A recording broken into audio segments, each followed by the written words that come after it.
When I said with a heart full of joy, "Daughter, I'm so happy for your wedding tomorrow," my daughter went quiet and my son-in-law laughed.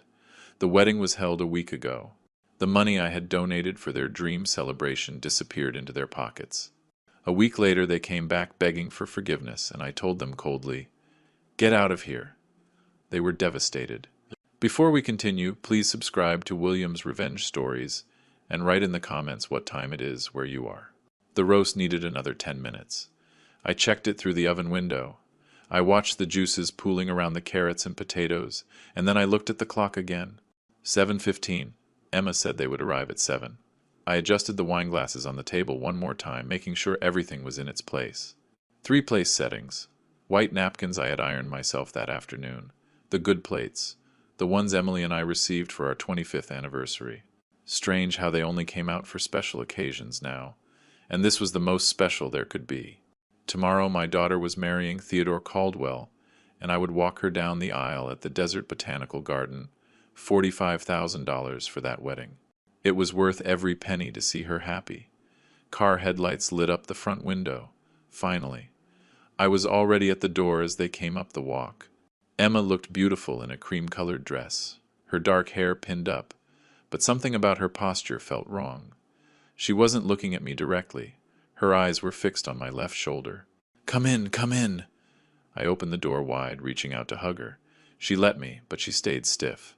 "Bad traffic on the 101? Not too bad." Theodore's voice came from behind her. He brushed past us and walked into my living room like he owned the place, hands in his pockets, his silk shirt catching the light. I never liked how he carried himself.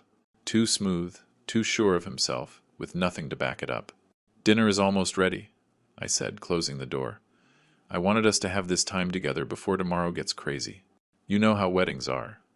Once they start, you barely have a moment to breathe." Emma finally met my eyes. "Just for a second. Do you have an appointment this morning?" "No, but I need to see Martin. It's urgent." She looked at her computer screen, then picked up the phone, murmuring something I couldn't hear. "He's just finishing with another client. He can see you in about 10 minutes, if you'd like to wait." "I'll wait." I sat in one of the leather chairs, looking at the framed diplomas on the wall. University of Arizona Law. State Bar of Arizona. 23 years of experience. Experience I needed. Beautiful sunset ceremony at Cathedral Rock. Very spiritual. Much better than some massive event with 100 people we barely know. But me? My voice sounded far away, like someone else was using it. "I gave you $45,000 for the wedding tomorrow." Emma twisted the ring on her left hand. A new ring. A gold band with small diamonds. When did she get that? How did I not see it? We made different decisions with the funds. Theodore finally looked at me, and his eyes were flat. No warmth, no apology, not even the decency of discomfort. We decided to use the money for our honeymoon in Maui, 3 weeks at the Grand Wailea. A better investment in our future together, if you think about it. We're building our own life. Time to be independent.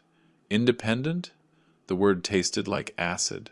My hands found the back of the nearest dining chair. I gripped it so hard my knuckles turned white.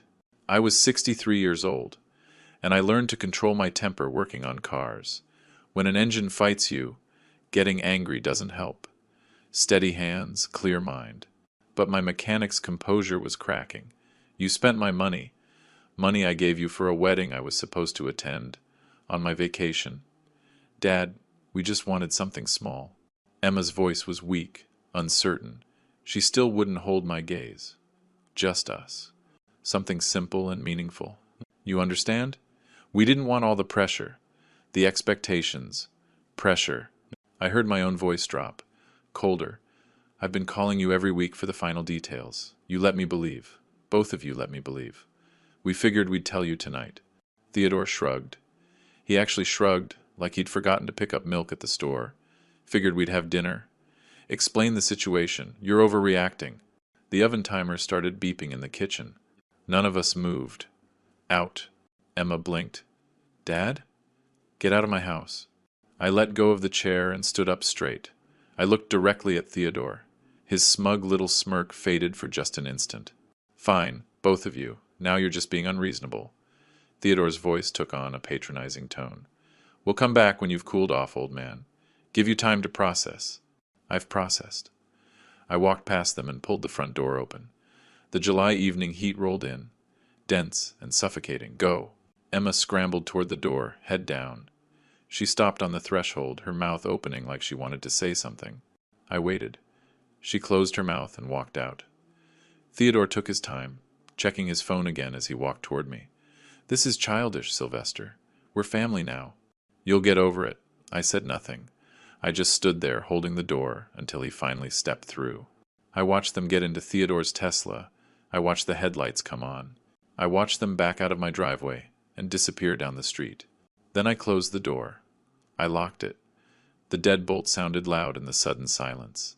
The dining table was still set for 3. The wine I'd opened to breathe was untouched. In the kitchen, the oven timer was still beeping, insistent. I walked past it all, toward my office in the back of the house, letting the roast burn. The bottom drawer of the filing cabinet stuck, like it always did. I gave it the practiced yank to get it free, and pulled out the accordion folder marked Emma's financials. My desk lamp cast a small circle of light in the dark office. I hadn't bothered to turn on the overhead light. I didn't need it. The folder held everything. Every bank statement, every canceled check, every wire transfer confirmation from the last 15 years. I spread them out on my desk in rough chronological order, and then I turned on the computer. The screen's glow hurt my eyes for a moment before they adjusted. First, the college tuition. Arizona State. 4 years. I pulled the statements from the bursar's office. The semester payment confirmations. $28,000 for in-state tuition. Room and board. Books and supplies. The study abroad program in Spain her junior year. That was only $12,000. $120,000, all told. I opened a spreadsheet and started entering numbers. After graduation, there was the startup dream. Emma wanted to start a marketing consultancy. She was so excited on the phone, talking fast about social media strategies and brand positioning. I drove to her apartment in Tempe, sat at her small kitchen table while she showed me the business plan on her laptop, a professional-looking document, with charts and projections. She needed $80,000 for operating expenses while she built her client portfolio. The business lasted 14 months. I found the wire transfer receipt dated March 2019. $80,000 straight from my business account to hers. I found the apology text from October 2020. "Dad, I'm shutting down the company. The market's just too competitive. I love you. Thanks for believing in me." I entered it in the spreadsheet. Column for date, column for amount, column for purpose. Then came the Audi. She'd called me on a Saturday morning 2 years ago. Her old Honda had died. Transmission was shot. Not worth fixing. Could I just help with the down payment? Just enough to get her into something reliable. I went with her to the dealership and watched her fall in love with the silver A4. I co-signed when her credit couldn't swing it, financed for $35,000 through Chase. I'd been making every payment since. The numbers just kept adding up. Rent assistance. $2,200 a month for 3 years. She'd moved into a nicer place in Scottsdale after Theodore came along. Said it was important for her professional image. I'd been paying her landlord discreetly. Auto transfer. First of the month, every month. $120 plus $80 plus $35, I muttered, reaching for my calculator. My coffee had gone cold in the mug, but I sipped it anyway. It tasted like rust. That's $235,000 plus $79,200 for rent. Then the wedding fund, $45,000. Transferred to Emma's account 6 weeks ago. Money that bought first-class tickets to Hawaii and 3 weeks at a resort I couldn't pronounce. I logged into my online banking. I pulled up the joint account, the one I'd opened last year after Emma mentioned she was worried about emergencies. What if something happens and I need money fast, Dad? Could we just have a shared account, just for safety? It made sense at the time. My daughter needed a safety net. What father wouldn't provide that? Current balance. 6,412美元. I clicked on the transaction history and started scrolling. May 15th. Withdrawal. $5,000. Notation. TC Business. May 22nd. Withdrawal. $8,000. Notation, TC business. June 3rd. Withdrawal $6,500. Notation, TC, Theodore Caldwell. My hand stopped moving the mouse. I just stared at the screen, the blue light reflecting off my reading glasses. Every withdrawal since April had those initials. Some small, $1,500 here, $2,000 there. Some large, the largest, $12,000 on June 28th. I went through 3 months of history and started adding up Theodore's pulls from the account, her account, that I funded. For her safety, $43,000 gone. Funneled through Emma to Theodore's pockets. Dad, Theodore has an amazing real estate investment opportunity. Her voice echoed in my memory, bright and hopeful. That call from April. Could you transfer funds to the account just until his commission check clears? 2 weeks, max. 2 weeks had turned into 4 months of a systematic drain. I went back through the files. All the documents told the same story. All the emails I'd saved. Dad, you always said you'd support my dreams. Dad, I promise this time will be different. Dad, I'll pay you back just as soon as things stabilize. My legal pad sat blank next to the keyboard. I picked up a pen and started writing. No emotion, no anger, just facts.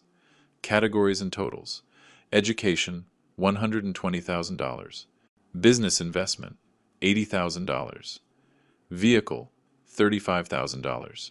Housing, $79,200. Wedding fund, $45,000. Joint account, withdrawn by TC, $43,000. MISC, medical, trips, gifts, $9,800. Total, $412,000. I leaned back in my chair, took off my glasses, and rubbed the palms of my hands into my eyes. Just for one beat, I let the full weight of it hit me. The betrayal, the calculated manipulation. My daughter, my only child. The little girl I raised by myself after Emily died. She had hollowed me out like rust eating through a car frame.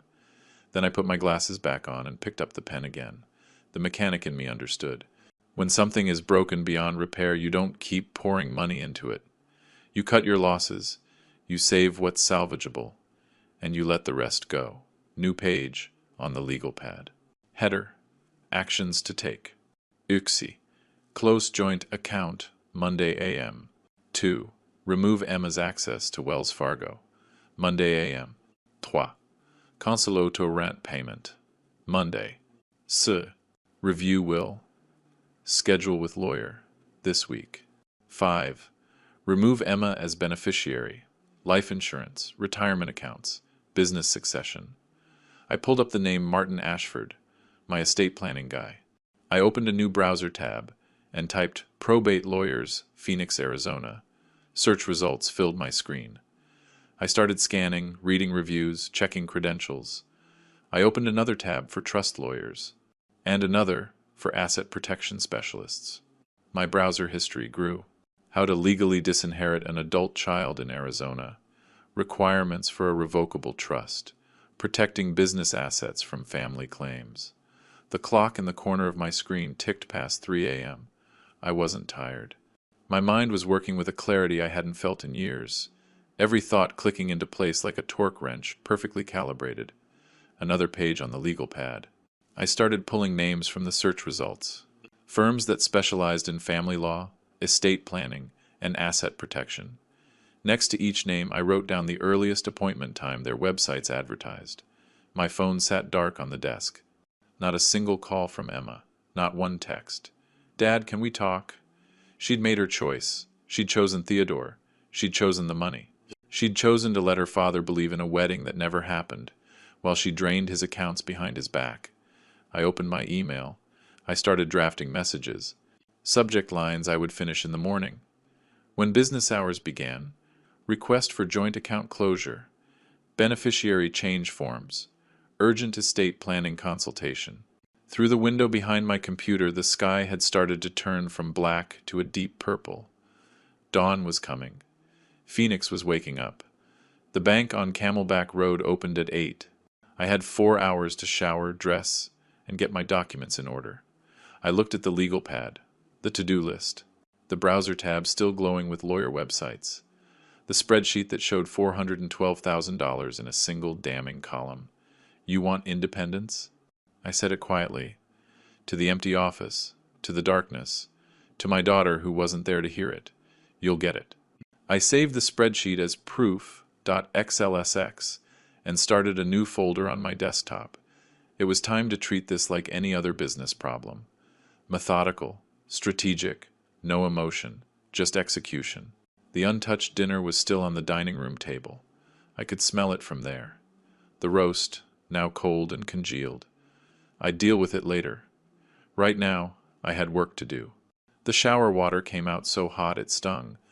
I stood under it until the steam filled the bathroom, until the tension in my shoulders started to ease.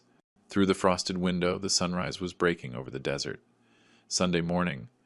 Most people would be sleeping in. I had business to attend to. She had hollowed me out like rust eating through a car frame. Then I put my glasses back on and picked up the pen again. The mechanic in me understood. When something is broken beyond repair, you don't keep pouring money into it. You cut your losses, you save what's salvageable, and you let the rest go. New page on the legal pad. Header. Actions to take. UXI. Close joint account, Monday a.m. 2. Remove Emma's access to Wells Fargo. Monday a.m. 3. Consuloto rent payment. Monday.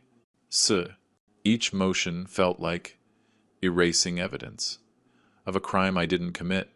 My watch read 7:42 a.m. The Wells Fargo on Camelback Road opened at 8. I poured coffee into my thermos, grabbed my wallet and keys, the folder of bank documents, the one I'd put by the door at 4 a.m., everything organized. Account numbers, statements, the list of auto payments I needed to kill. Traffic was light heading north on Central Avenue. I didn't turn on the radio. My mind was already rehearsing the conversation. I left, dressed in the clothes I'd laid out the night before. Pressed gray slacks, a white button-down, and the leather belt Emily bought me 15 years ago. When you're about to tear someone's life down, you dress for it. The dining table still held the wreckage of the night before. Congealed roast, cold potatoes, the wine I'd never opened. I scraped it all into the trash bag, listening to the wet thud of wasted food hitting the bottom. I rinsed the plates, loaded the dishwasher, transfer everything to a new account, in my name only, and remove all secondary holders. Her fingers moved on the keyboard. Of course. Let me pull up your accounts, Mr. Pierce. Sylvester Pierce. She studied the screen, scrolling through a few pages. I see you have a joint savings account with an Emma Pierce Caldwell. That's the one you'd like to close? Correct. And you want to transfer the full balance to a new individual account. The current balance is $67,400. Yes. Today, something in her expression shifted. Maybe she recognized this wasn't a routine account maintenance. But her voice stayed neutral. I'll need to verify your ID and get a few signatures. This will take about 20 minutes. Can I get you some coffee while we do the paperwork? I'm fine. She printed the forms, sliding them across the desk one by one. Joint account closure authorization. New account application. Transfer request. I signed each one without hesitating. My handwriting firm. Mr. Pierce, I also see several automatic payments linked to your accounts. Will you want those transferred to the new account or cancel them? All of them? Her fingers hovered over the keyboard. All of the automatic payments. Let me see the full list. She turned the screen so I could see. There's a monthly rent transfer of $2,200, a car insurance payment of $340, and an automatic credit card payment of $500. You want all of these canceled as well? Every single one. Effective immediately. Understood, she typed. These cancellations will be processed by the end of today's business day. The account closure will be finalized in 24 hours, but the funds will be available in your new account by this afternoon. That works. She printed a final confirmation page, circling the new account number. You're all set, Mr. Pierce. Is there anything else I can help you with? That's all. Thank you. Outside, the Phoenix heat was already building. The bank specialist. A clear request. No emotional explanations, just business. The bank parking lot was empty except for employee cars. I pulled in at 7:58, watching through the windshield as a woman in a blue blazer unlocked the front doors. By the time I crossed the lot, she had the open sign flipped. "Good morning," her name tag said. "Jennifer." 30-something, professional smile. "How can I help you? I need to close a joint account." "Mr. Pierce, I also see several automatic payments linked to your accounts. Will you want those transferred to the new account or cancel them? All of them?" Her fingers hovered over the keyboard. "All of the automatic payments. Let me see the full list." She turned the screen so I could see. "There's a monthly rent transfer of $2,200, a car insurance payment of $340, and an automatic credit card payment of $500. You want all of these canceled as well?" "Every single one." Martin came out of his office with another client, shook his hand, and turned to me. "Sylvester, come on back. Everything okay with the shops?" "The shops are fine. This is personal." His office was floor-to-ceiling bookshelves, filled with legal volumes. He motioned to the chair opposite his desk and settled into his own. "What's going on? I need to set up an irrevocable trust. Everything I have goes to charity. When I die, my daughter gets nothing." What I saw there turned my stomach. "Dad, the wedding was a week ago. Sylvester." Theodore examined his fingernails, as casually as if he were talking about the weather. A small private ceremony in Sedona. We decided to keep it intimate. Just the two of us and an officiant. His words hit me like I'd touched a live wire. My hand was still on the doorknob. I couldn't let go. "What did you say?" "Last Tuesday." He checked his phone screen, pulling up information. I sat in my truck for a moment. The bank folder on the passenger seat now had processing dates and confirmation numbers on it. First move, complete. Martin Ashford's law office was 15 minutes away, in a refurbished Victorian house on 3rd Street. I'd used him for business contracts and leases for the last decade. A sharp, no-nonsense lawyer. I parked under a jacaranda tree and walked up the front steps. The receptionist recognized me immediately. "Mr. Pierce." "But, Sylvester, family members can sometimes contest, claiming undue influence or diminished capacity, then make it contest-proof." "That's what I'm hiring you for." "I can do that." He pulled out a new intake form. "Let's start with your assets. You mentioned 3 auto repair shops. Pierce Auto Care, 3 locations in Phoenix.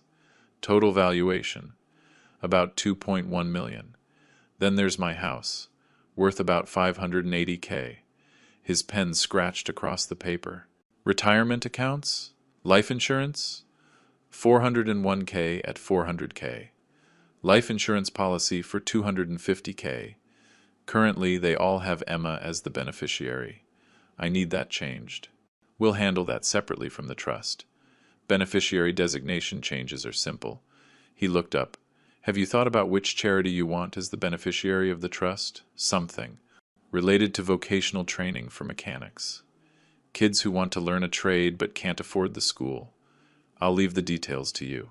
I know several established foundations in that area. I'll draft the trust with a charitable purpose clause." He took more notes. "This will take time to do correctly. Asset valuations, foundation selection, document prep. I'm looking at 2 to 3 weeks, minimum, whatever it takes. Start today. I will." Martin set his pen down and met my eyes. "Sylvester, I have to ask, is there any chance of reconciliation? Family rifts, sometimes." "No." He nodded, slowly. "Then I'll make this ironclad. Give me 3 weeks." Back in my truck, I sat with the engine running, AC blasting. Martin's folder was now on top of the bank's folder.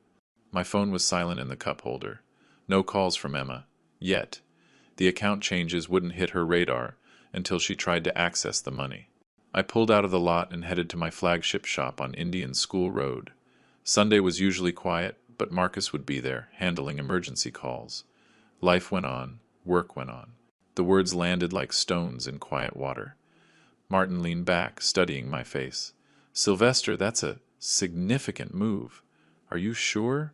These trusts can't be undone once they're executed. Maybe a revocable trust would give you more flexibility if circumstances change. Irrevocable. I want it ironclad. No way to change it, no way for anyone to contest it. Can you do that?" He was quiet for a long beat. "You Want to tell me what happened? I gave him the essentials. Not like families. Not like daughters who cut you out of their life while they empty your wallet. My phone buzzed in my shirt pocket. I ignored it. I adjusted the transmission jack. Checked the alignment one more time.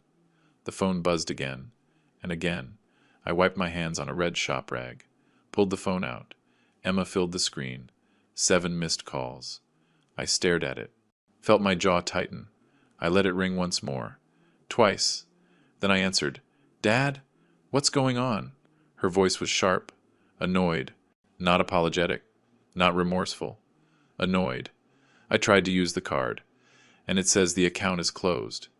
Is there some mistake? Can you call the bank? There's no mistake, Emma. Silence. Then, what do you mean, no mistake? Dad, I need that account. I tried 3 different ATMs. I closed the account. What? When? Why would you do that without telling me? I set the wrench I was holding down. I looked at the transmission hanging from the jack, waiting for me to finish the job. You're an adult. You're 34 years old and you're married. It's time to be independent. What are you talking about? You can't just... Dad! The rent is due today.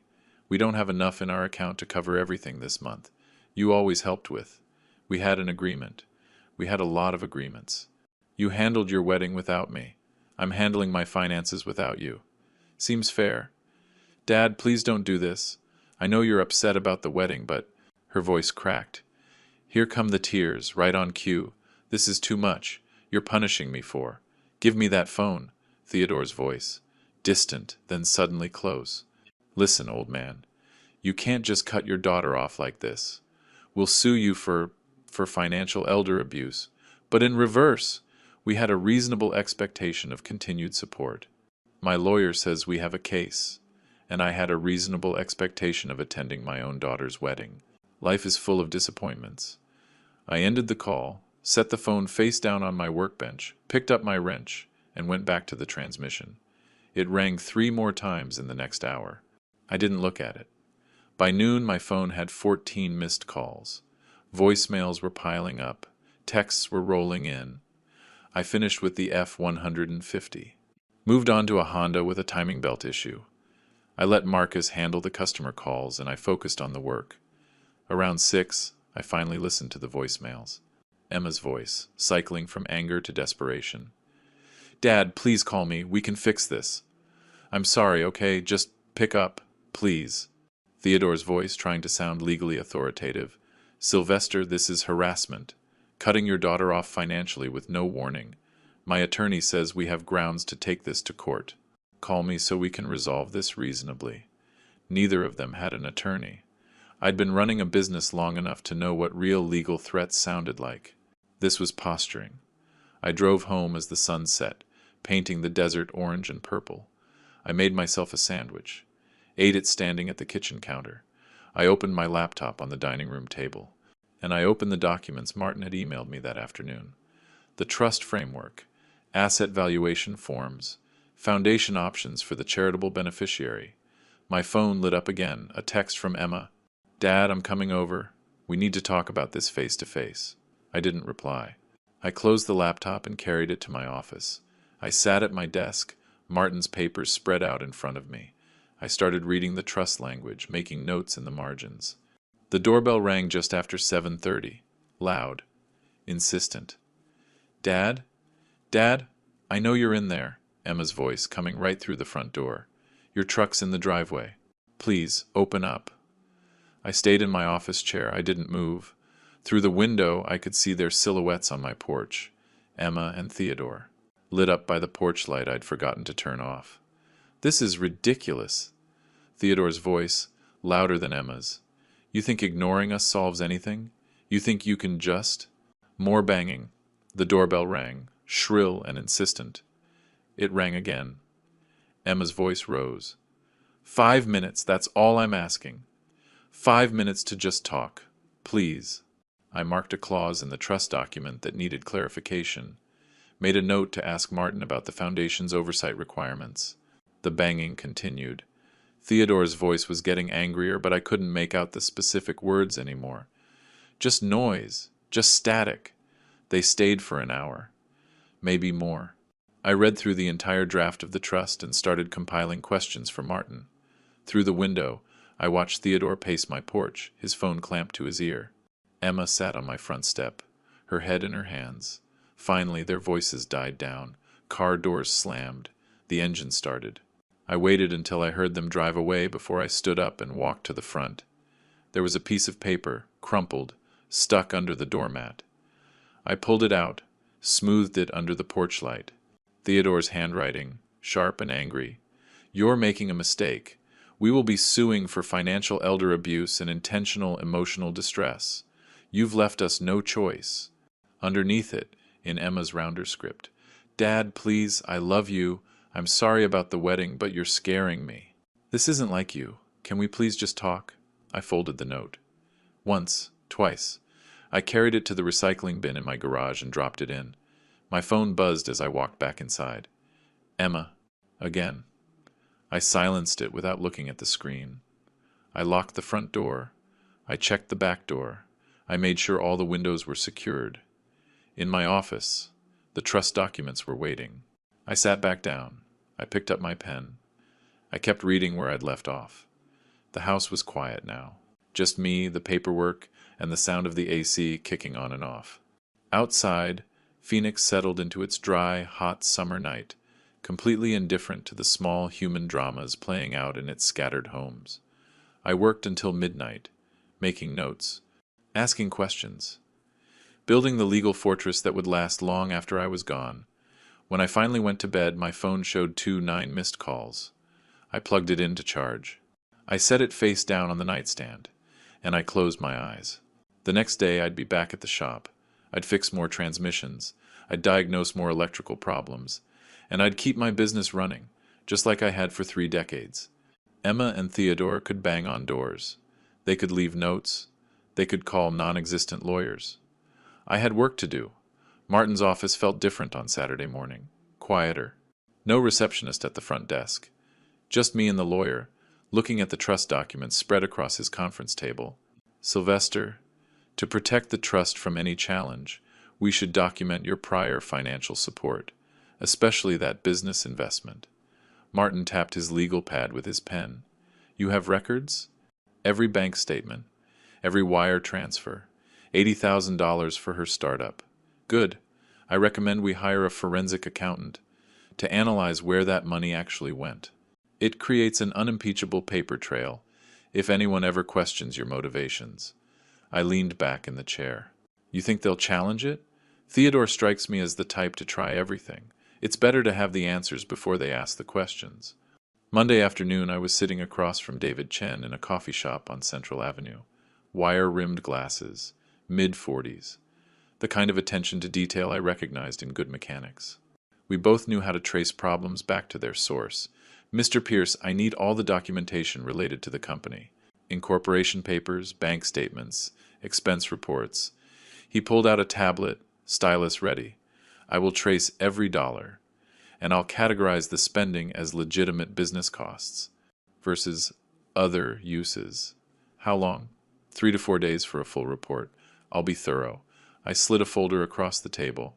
The business plan Emma had shown me 2 years ago. Bank statements from the startup account I had funded. The incorporation documents from the Arizona Corporation Commission. No settlement will be offered. The trust proceeds as planned. I watched him type, reading off phrases occasionally for my approval. "Pursuant to Arizona Revised Statutes 14 to 2501, grants absolute testamentary freedom. No legal doctrine of promissory estoppel applies to informal family discussions. Mr. Pierce has no legal, moral, or other obligation to provide continued financial support." "Perfect," I said. Martin's fingers paused. He looked at me over his reading glasses. The subtle shifts in how people treated me. Tuesday morning, Frank from Desert Parts Supply made a weird comment while I was ordering brake pads. "Everything. Okay, Sil? Heard you're going through some family stuff." I kept my voice even. "Nothing I can't handle, Frank." Sure, just checking on you." But his tone held something new. Curiosity, judgment, hard to tell. Wednesday afternoon, my phone rang while I was finishing paperwork in my shop's office. David's name on the screen. Mr. Pierce, I've completed the analysis. The results are significant. He paused, choosing his words. Of the $80,000 you invested, I can justify less than $8,000 as legitimate business expenses. The rest appears to have funded a personal lifestyle. I gripped the phone tighter. Give me the details. Luxury hotels, high-end restaurants, designer shopping sprees. I've itemized everything in the report. There's also a pattern of charges from Theodore Caldwell, even though he wasn't listed as a partner or an employee. Send me everything. The email arrived 10 minutes later. I opened the PDF on my computer and started reading. Website design, $200. Business cards, $180. WeWork membership, 1/4, $2,400. Subtotal legitimate business expenses, $7,900. And the rest. Personal expenses, disguised with vague business justifications, $4,900. Professional wardrobe from Neiman Marcus, $2,800. Client meeting at Montage Laguna Beach, $9,000, $6,000. Business dinner at Dominic's Steakhouse. The business dinner was for 2 people, on a Wednesday night. In July. Emma's startup had no clients at that time. I knew this, because she told me she was still building her portfolio. Theodore's name was on dozens of transactions. Hotel charges in Las Vegas and San Diego, premium gym memberships at Lifetime Fitness, a $13,100 charge from Tyson's at a luxury watch store, with the notation, professional accessories. Not to build a business, but to fund a lifestyle. I printed the report, put it in a binder, and set it on my desk next to the trust documents. Proof, facts, undeniable numbers. That night, I went to the Metro Phoenix Auto Repair Association meeting, a conference room at a hotel near Sky Harbor. I'd been part of this group for 20 years. Monthly meetings to talk about industry challenges, regulatory changes, best practices. I knew everyone, but tonight felt different. Absolutely not. He leaned back in his chair. Arizona law is crystal clear. You have total testamentary freedom. Adult children have no right to support or inheritance. Their lawyer knows this. Then why send the letter? Intimidation. They're hoping you'll settle to avoid trouble, or they're creating a paper trail to build public sympathy. He opened a new document. I'm drafting a response. It will be polite, firm, and legally watertight, no obligation. Shared supplier contacts and business advice for 2 decades. Sill, we've known each other a long time. I gotta ask you, straight up. He kept his voice low. What's going on with Emma? I'm hearing stories. That don't sound like you. What are you hearing, Robert? He looked uncomfortable. Theodore has been at a couple of networking events. He's saying you cut Emma off. Completely. No warning, no conversation. Says she's struggling to make rent and you won't even answer her calls. He's worried about her well-being. The words landed like a punch. Not because they hurt, but because I could see the intent behind them. Theodore, working the circuit, building sympathy, controlling the narrative before I even knew we were in a PR battle. There's always more to a story than one person's version. I kept my tone neutral. I'm handling a family matter with appropriate boundaries. Robert nodded slowly. Figured as much. Just wanted to hear it from you. Some of the guys, they don't know you as well. His voice trailed off. They believe what they hear first.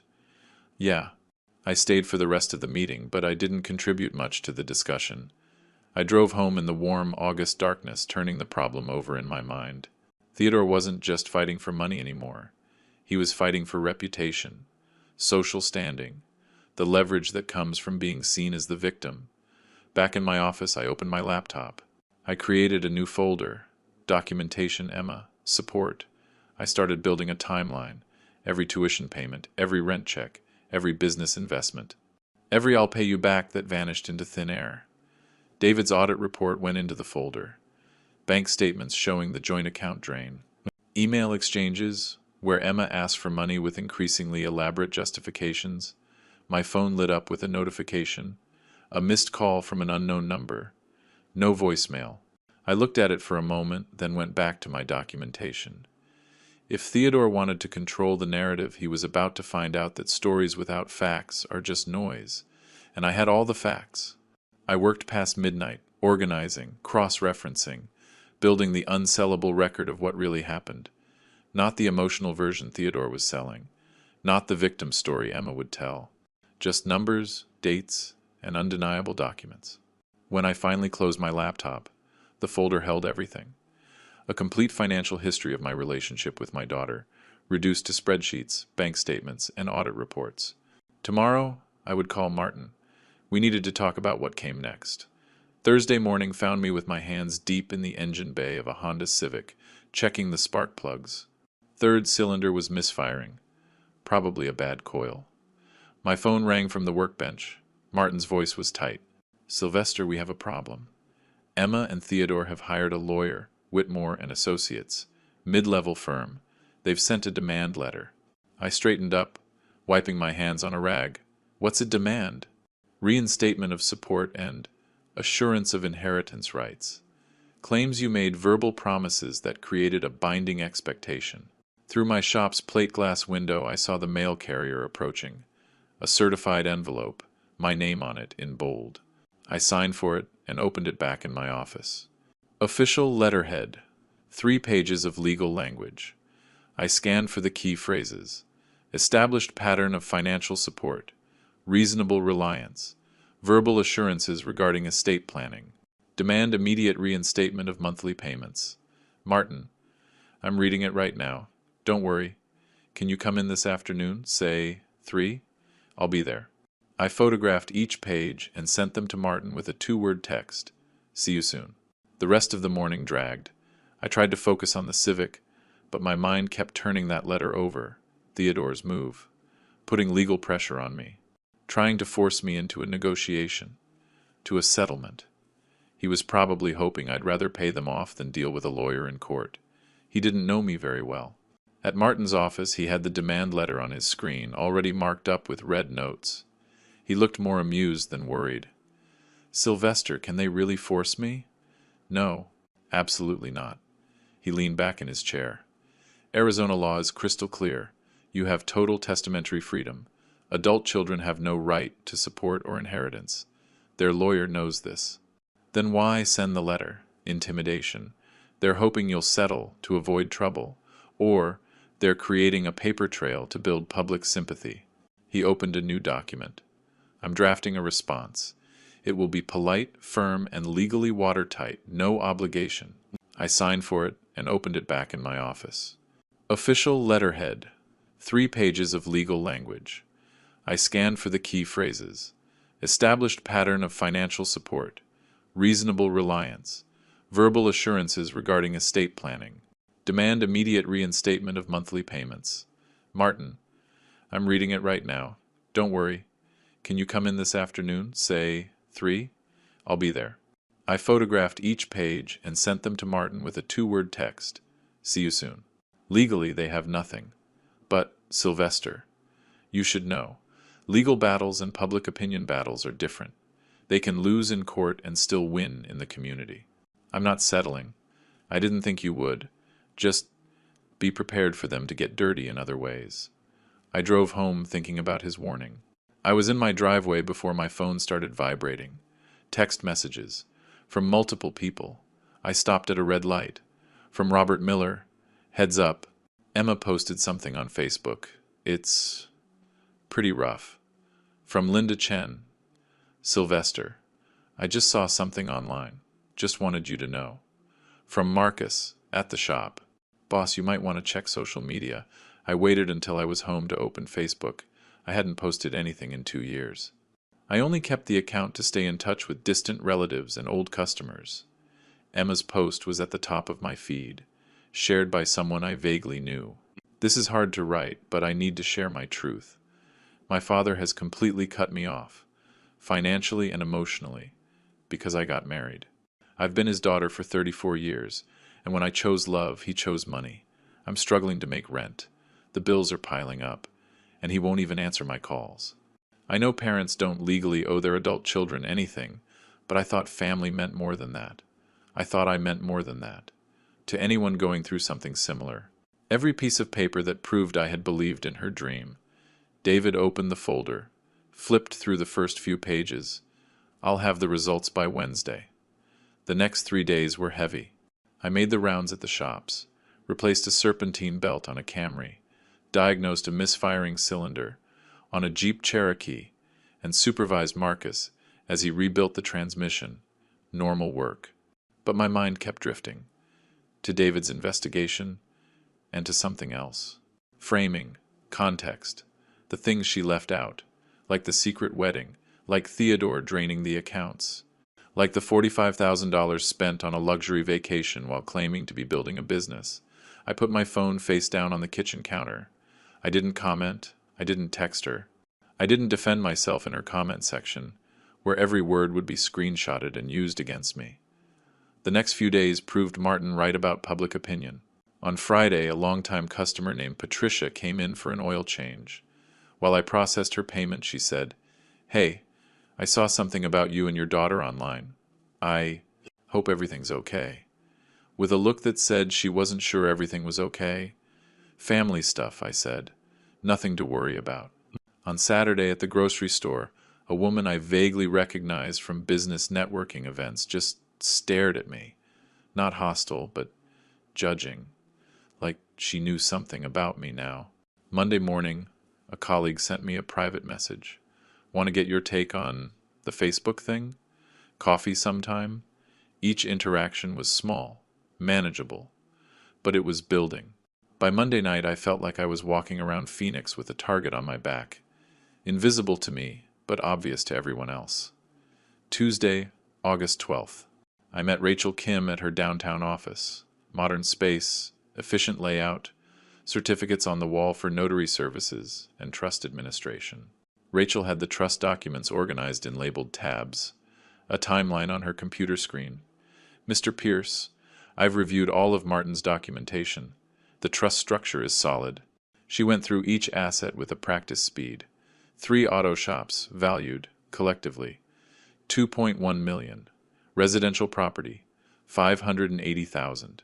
Retirement account, 400,000. Life insurance, 250,000. Total estate, 3,33 millions.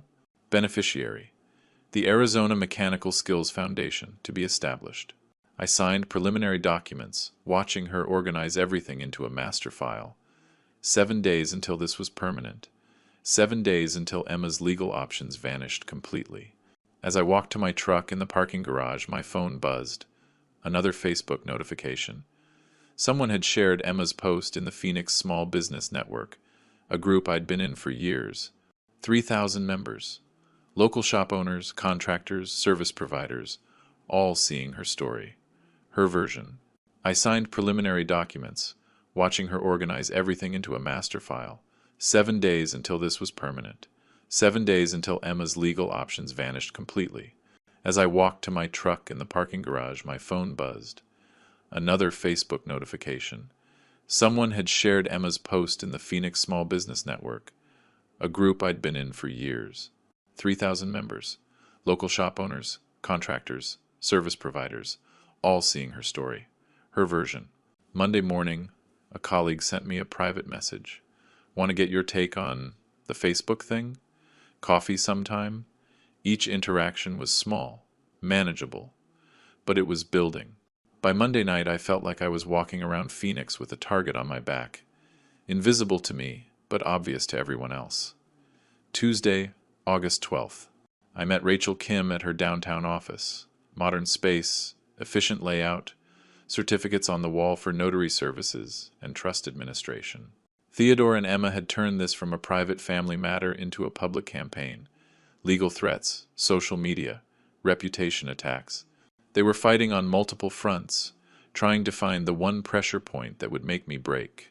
Tomorrow, they were going to find out that pressure works both ways. And I had something they didn't. Facts. I pulled out of the garage and headed home. Tomorrow morning, Martin and I would plan the countermove. I had David's audit report. I had the bank records. I had proof of every lie and every manipulation. 7 days until the trust was final. 7 days until their options ran out. I just had to hold out until then. The question was, would they let me? Martin's conference room had a whiteboard covered in notes when I arrived Wednesday morning. Strategy flowcharts, timeline markers, legal precedents.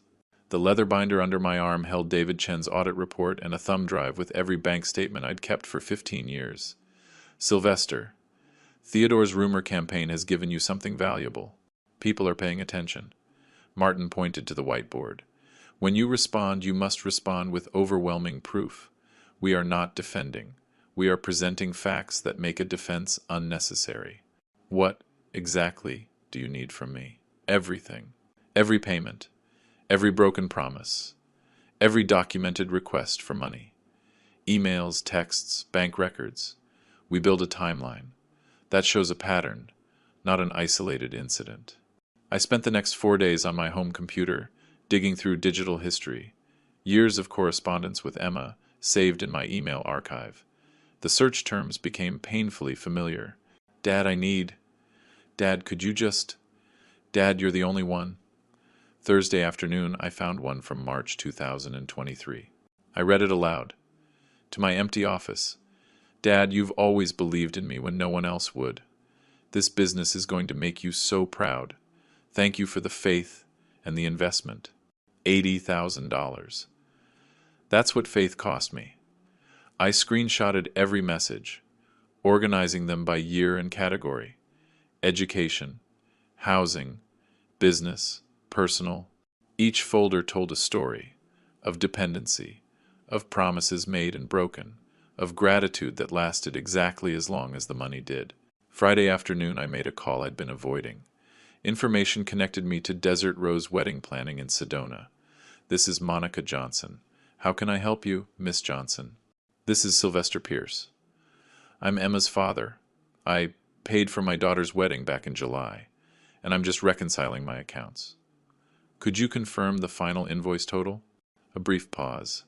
Then her voice warmed. Oh, Mr. Pierce. The ceremony was lovely. Let me pull up the file. Yes, the total was $12,000. Catering for 20 guests. Efficient. Floral arrangements. $12,000. I provided $45,000. Do you know what happened to the other $33,000? Oh, with deposits. If the actual cost comes in lower, we refund the difference to the couple. I believe we issued a check to Miss Pierce and Mr. Caldwell. For the balance, $33,000. Refunded to them.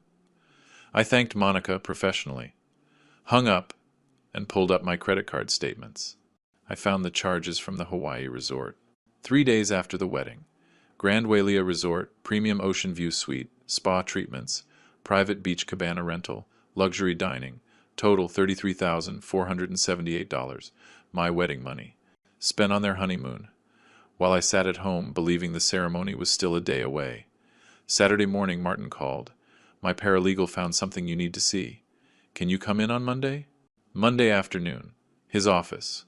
He spread credit reports across his desk, legally accessed information that I had a right to review because of the accounts I had previously co-signed with Emma, Theodore Caldwell's financial profile, Martin said, highlighting sections. He had $14,200 in credit card debt, $11,800 American Express, $8,900, Discover, $12,100, Capital One, $47,000. Long before he met Emma, Theodore Caldwell has a consistent pattern: expensive tastes, insufficient income, escalating debt. Then, suddenly, 18 months ago, his financial stress eased. Why? I knew the answer. Because he found a new income stream, my daughter, and through her, me. Martin pulled another document. Look at the dates on these charges. Many of them match periods where Theodore was supposedly investing in business opportunities through your joint account. I took the reports home. I spread them on my desk with everything else. Bank statements, emails, audit findings, credit reports, wedding invoices, and I built a timeline. December 2023. I had the bank records, I had proof of every lie and every manipulation. 7 days until the trust was final. 7 days until their options ran out. I just had to hold out until then. The question was, would they let me? Martin's conference room had a whiteboard covered in notes when I arrived Wednesday morning. Strategy flowcharts, timeline markers, legal precedents. He planned this. From the beginning, he identified a woman whose father had money and a history of financial generosity. He isolated her, gradually. He orchestrated the wedding exclusion to sever my connection and maximize the financial extraction. Classic predatory behavior. Just. Applied to family relationships instead of stranger scams. I assembled 3 identical binders of evidence. Blue binders for bank statements, green for emails, red for business investment records, yellow for wedding expenses. Each binder had an index, page numbers, a chronological summary. This wasn't an emotional outburst. It was a financial audit. 1 binder for me, 1 for Martin, 1 spare for my bank's safe deposit box. Monday night, my phone rang. Martin, Sylvester, I got a call from a colleague. Theodore and Emma, they bought tickets to the Business Leaders Gala. This Friday, the 23rd. They're going to be there. I gripped the phone tighter. That's my event. I've been a sponsor for 15 years. Exactly. They're trying to corner you in public. Probably force you into a reconciliation scene, where you look like the villain if you refuse. I looked at the binders of evidence on my desk. I thought about the last 3 weeks, the rumors, the social media attacks, the legal threats. I thought about Theodore, spreading his lies while I stayed silent. What do you think I should do? That depends. Are you ready to go public with everything we've gathered? The question hung in the air. Was I ready? Ready to expose my daughter's betrayal in front of 200 business leaders? Ready to end any chance of reconciliation? Forever? I thought about the wedding I paid for but never attended, the startup that funded luxury vacations, the joint account drained systematically while Theodore pretended to invest in their future, the Facebook post that painted me as a cruel father, the demand letter threatening legal action for daring to protect my own assets. Yes, I said. Yes, I am. Then we'll need to coordinate with the hotel AV team. If you're going to tell the truth, let's make sure everyone sees the proof. After I hung up, I sat at my desk, looking at the binders. Tomorrow, I would sign the trust, making the disinheritance permanent, irrevocable. On Friday, I would face Theodore and Emma in public, with my community as witness. Theodore appears in Emma's Facebook photos. January 2024. First unexplained withdrawal from the joint account. $4,800 for business consulting. March 2024. I invest $80,000 in Emma's startup. April-July 2024. The steady drain of the joint account.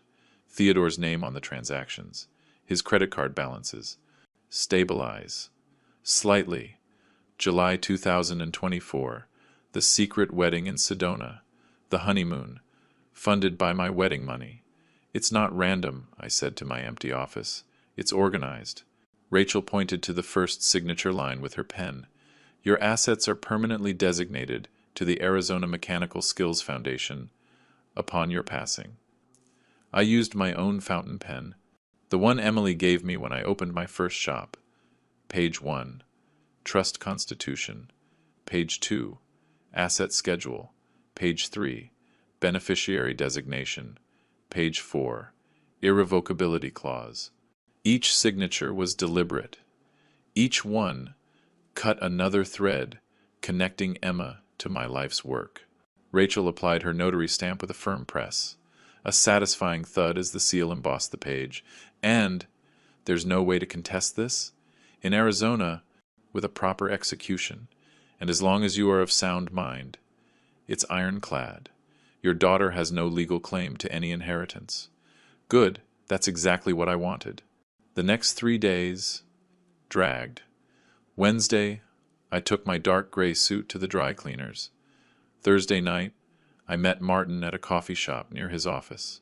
Last chance, Sylvester. You absolutely sure you want to go public with this tonight? If the opportunity arises. If Theodore tries to paint me as the villain in front of my community. Yes, I'm ready. Then remember, just facts. No emotional attacks. Let the evidence speak. Don't call him a con man, even if he is one. I won't. But I'll tell the truth. Friday evening, I arrived at the Arizona Biltmore Resort at 6:15. The grand ballroom was glittering. Crystal chandeliers. Last chance, Sylvester. You absolutely sure you want to go public with this tonight? If the opportunity arises.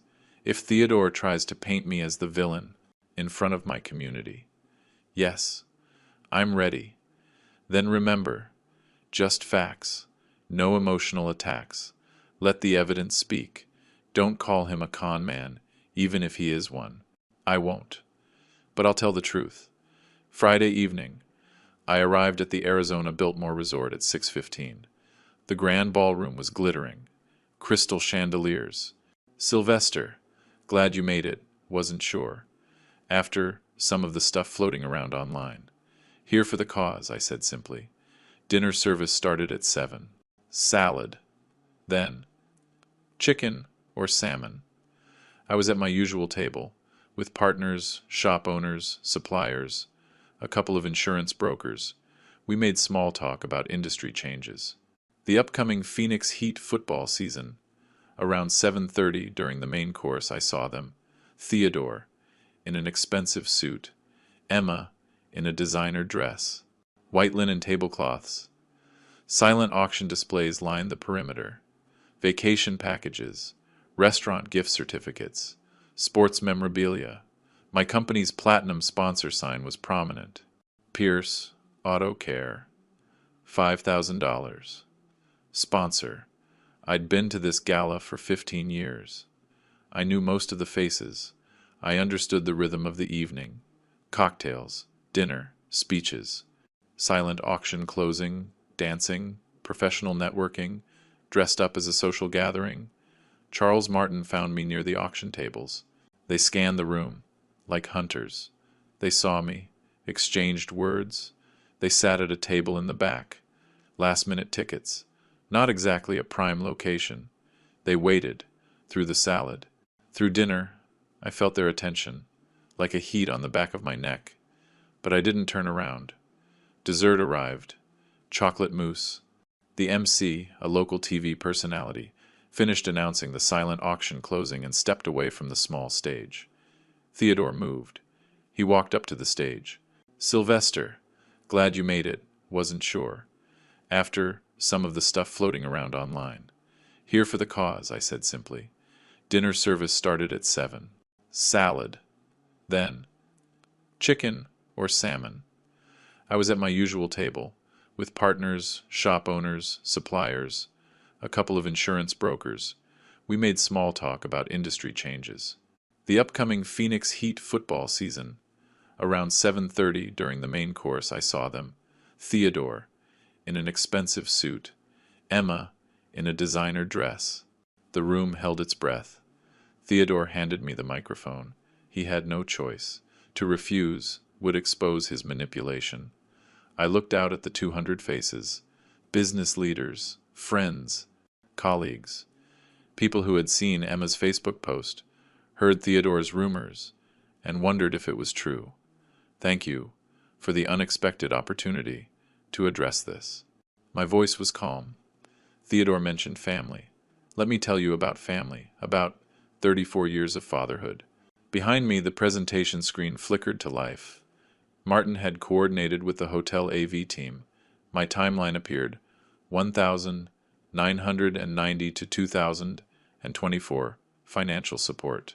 I paid $120,000 for my daughter's college education, $80,000 for a business that never operated, $35,000 for a car, $2,200 a month in rent for 3 years, $45,000 for a wedding I was never invited to.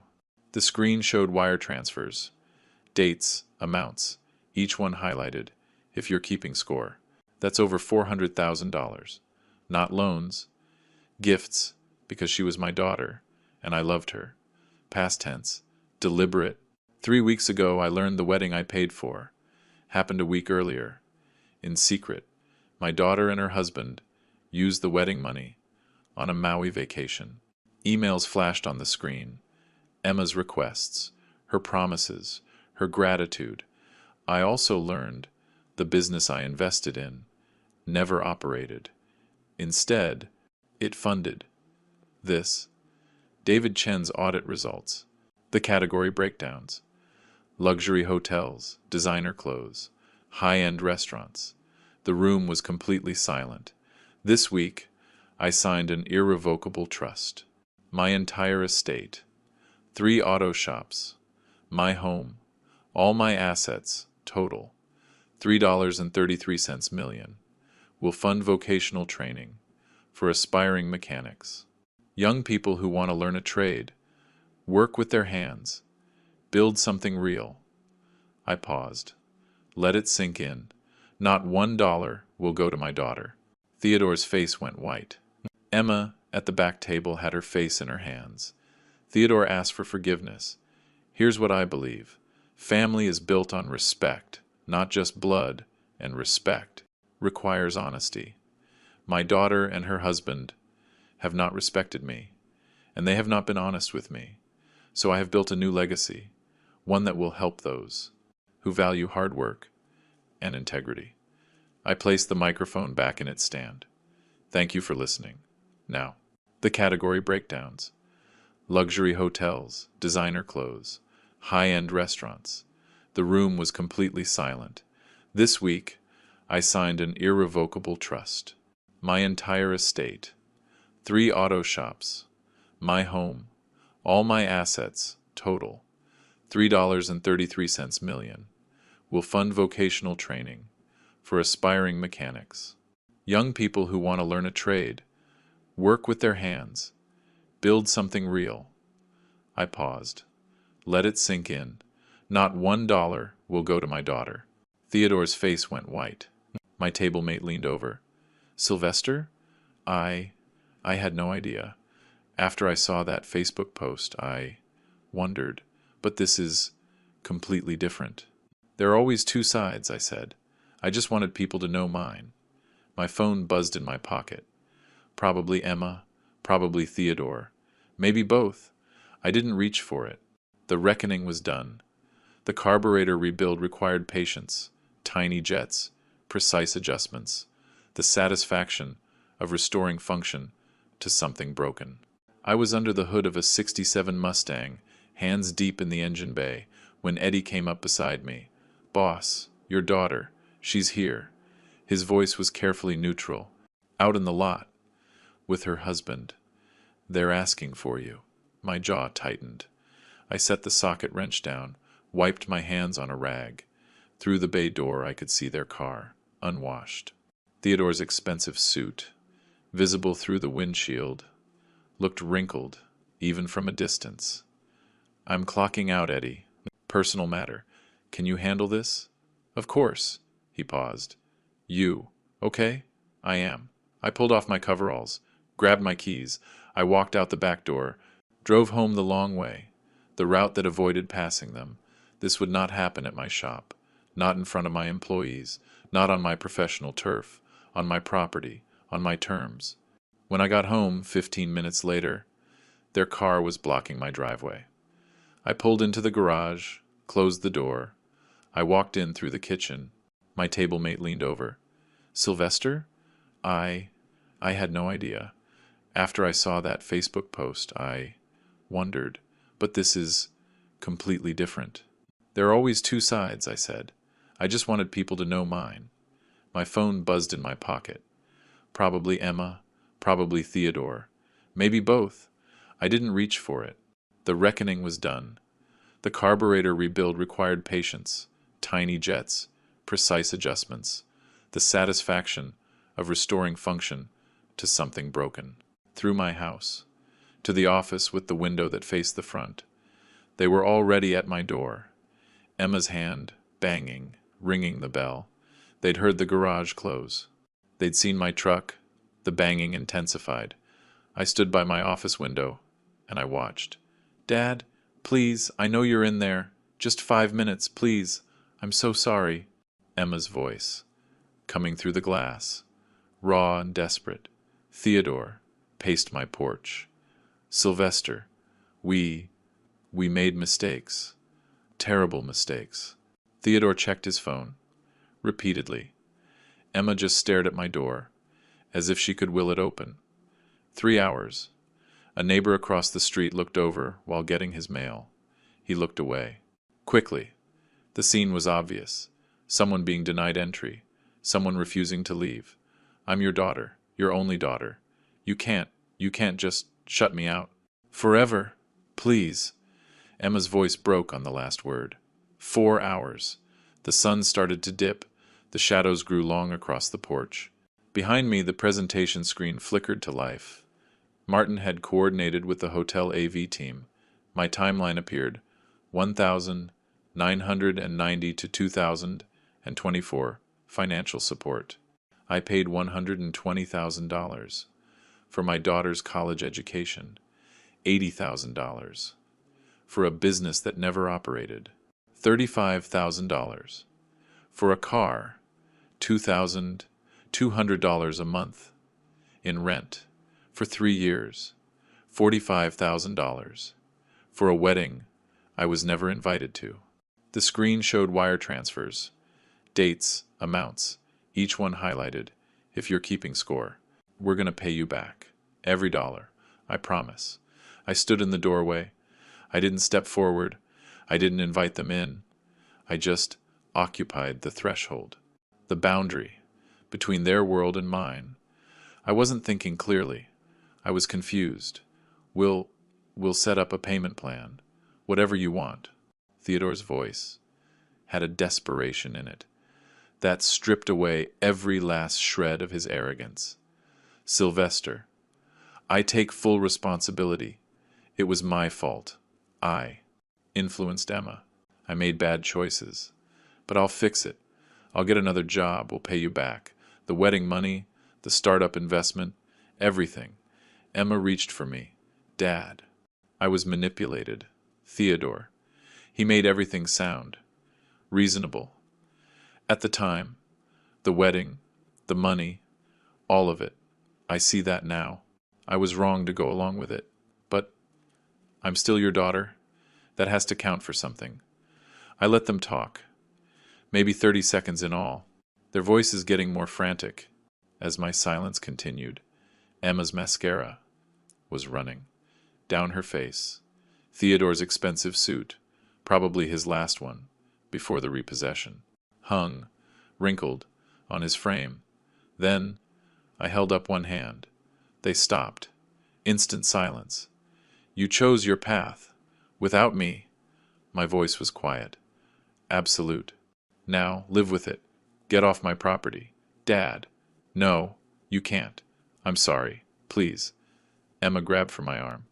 I stepped back, her hand closed on air. Theodore's voice was a croak. "Sylvester, please. We have nowhere else. We're about to lose everything." The irony seemed to escape him. They already had. I said nothing else. I just looked at them, really looked at them for what I knew would be the last time. Then I closed the door. Not a slam, just a steady, normal pressure, holding eye contact, until the wood blocked my view. The deadbolt slid into place. Click. I stood in the entryway, my hands still on the knob, listening to the muffled voices outside. Emma sobbing. Theodore's low, defeated murmur. Footsteps. Walking down the porch stairs. I walked to my office window. I watched them get back in their car. Emma collapsed into the passenger seat. She didn't close her door. Not right away. She just sat there, bent forward. Theodore walked around to the driver's side, climbed in. Slowly, they sat in the parked car for several minutes. Just sat. Finally, the engine started. They backed out of my driveway. They drove down the street. I watched until their taillights disappeared around the corner. My phone buzzed. Martin's name on the screen, I answered. It's done. They came to your house. His voice was concerned. Not surprised. They're gone. They won't be back. Are you okay? I stood in my office, looking out at the empty driveway. The evening light was painting my neighborhood in warm colors. For the first time in a month. Since that dinner I cooked for 3, I felt something in my chest. Settle. I am. For the first time in a month. I really am. After I hung up, I stood by the window a moment longer, not celebrating, not grieving, just acknowledging it was over. The reckoning was complete. The boundary was permanent. The consequences had been delivered. I turned away from the window, and I went to the kitchen to make dinner. Sunday morning came quiet. I woke up naturally. No alarm, no jolts, just Sunday, the last day of August.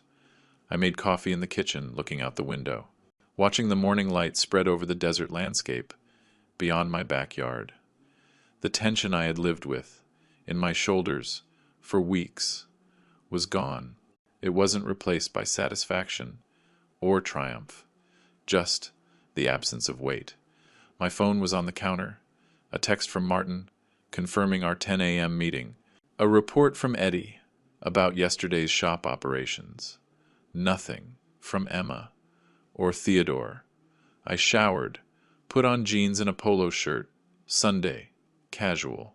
I drove to Martin's office on 3rd Street. He'd come in on a weekend, just for this. That said something about the man, Sylvester. Good news, though not surprising.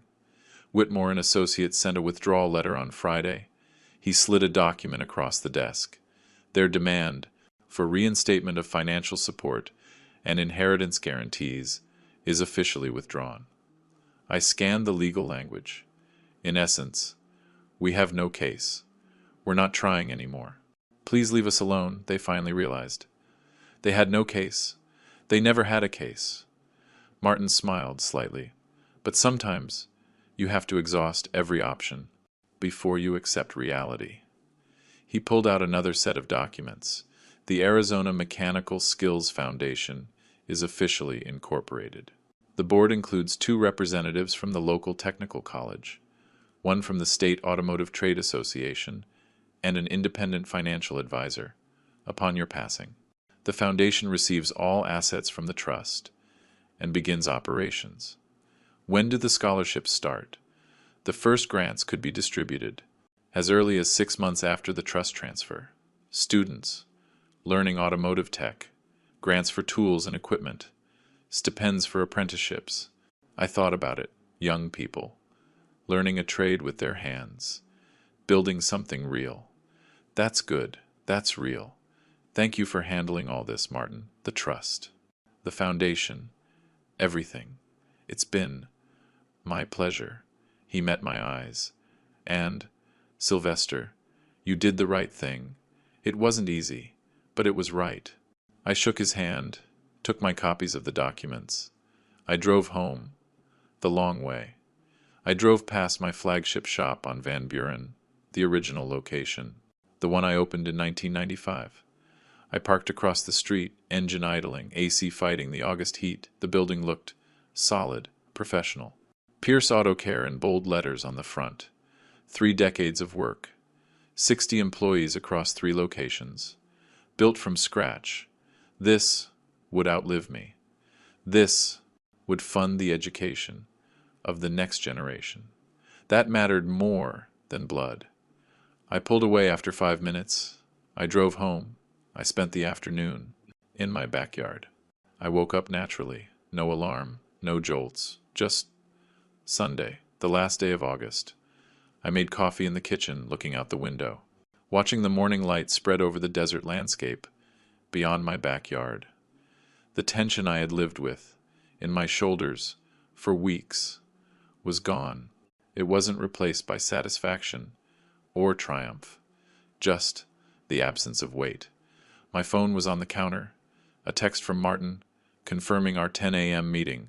I was under the hood of a '67 Mustang, hands deep in the engine bay, when Eddie came up beside me. "Boss, your daughter, she's here." His voice was carefully neutral.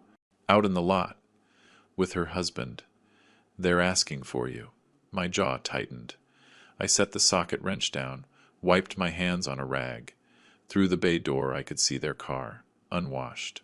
Theodore's expensive suit, visible through the windshield, looked wrinkled, even from a distance. "I'm clocking out, Eddie." I was under the hood of a '67 Mustang, hands deep in the engine bay, when Eddie came up beside me. "Boss, your daughter, she's here."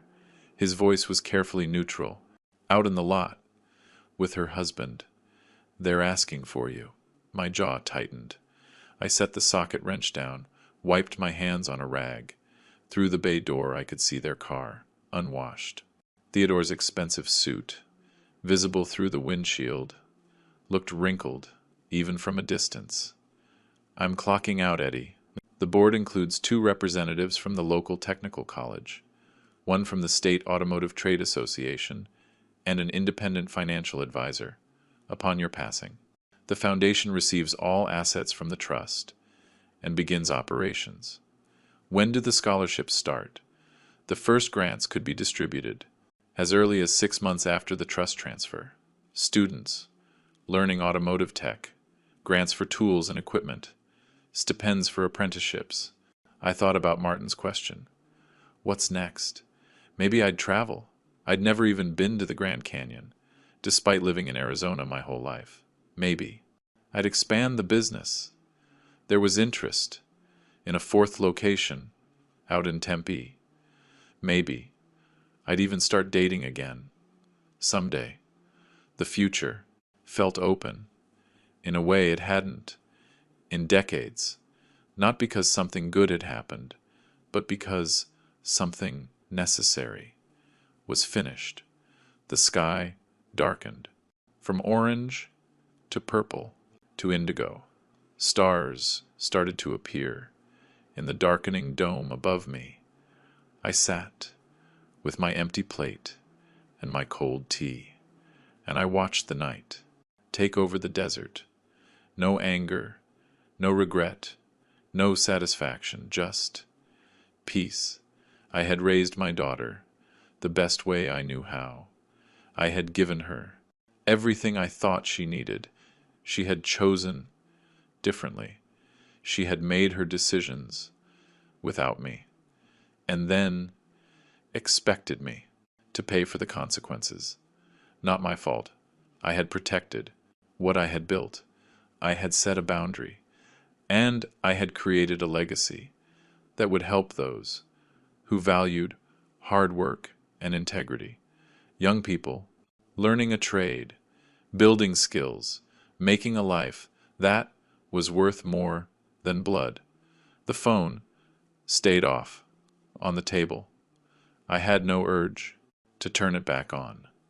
There was no need. Everything that needed to be said had been said. Everything that needed to be done was done. A breeze drifted through the yard, bringing the scent of creosote and dust, the perfume of the desert.